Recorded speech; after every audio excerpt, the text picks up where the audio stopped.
but also it's like you're playing Monopoly with somebody who, won't pass go and won't follow any of the rules. And how do you ever make any progress if they're not following the rules? Well, you got to send them to jail, There's that little box in there.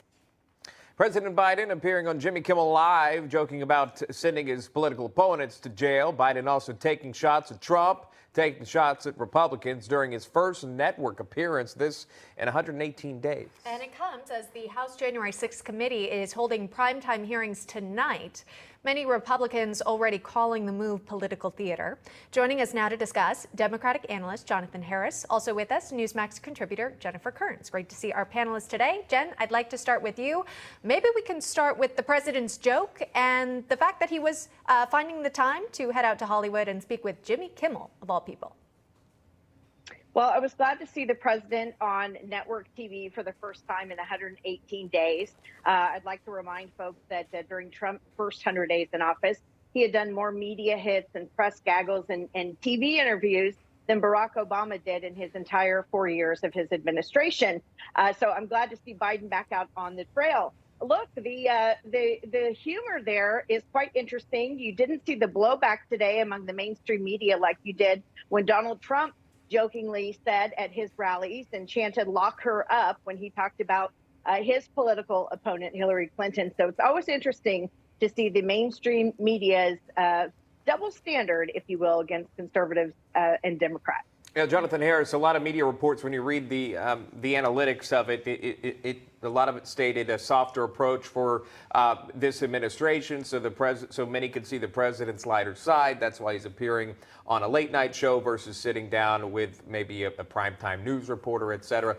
Your thoughts on the appearance on Kimmel and how that was handled? Well, it's interesting that Jen is pointing out that Trump was doing a lot more media hits. Yeah, he probably definitely was than Obama and Biden, because when you're working, you don't really have a lot of free time to go golf and et cetera. So the president's actually working. And so that's probably why he's not playing in front of the cameras as much as Trump did. And look, again, and I'm glad. I think we all know why Joe Biden's not in front of the cameras.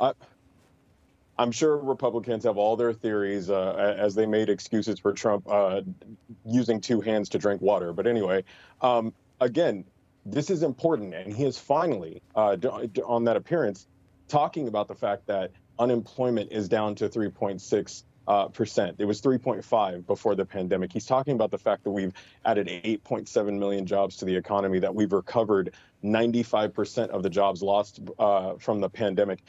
Good. And I mean, that's the point. It's a late night show. This isn't supposed to be hardball. And he did a great job. And I mean, just the idea that Republicans will go to the grave making excuses for Trump, who gave us a recession, rode the coattails of Obama's economic success, but are not going to allow Biden to have a jovial interview with a late night comedian. Yeah. It's just absolutely unbelievable. Yeah, I mean, there are some serious questions, though, that Americans are facing, Jen, according to polling that really didn't come up during last night's interview. Of course, I would ask questions about the attempted assassination of a sitting Supreme Court Justice, Brett Kavanaugh, that we saw yesterday, the man being charged with attempted murder, and then also more generically, the inflation that's impacting all Americans. Did the president, offer any sort of answers to that? Was he asked? No, he wasn't, and he would have been asked had he instead sat down with an ABC News reporter for the evening news, maybe an interview with 2020 or 60 Minutes, something he has chosen not to do because they would ask those types of serious questions.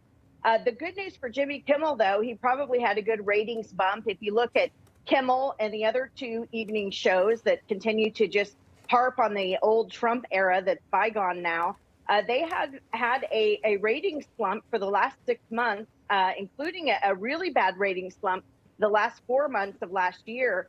And their viewership is down about 20% year over year. So they're not doing too well. And the reason why, Americans don't want to be lectured to by one side that controls the entertainment and Hollywood machine. We had a lot to talk to you about, including we don't have Trump to make fun of. We are out of time. I apologize. We got to get into this next hour here. Jonathan Harris and Jen Kerns joining us live. We got to take a quick break, and a new hour start right after this.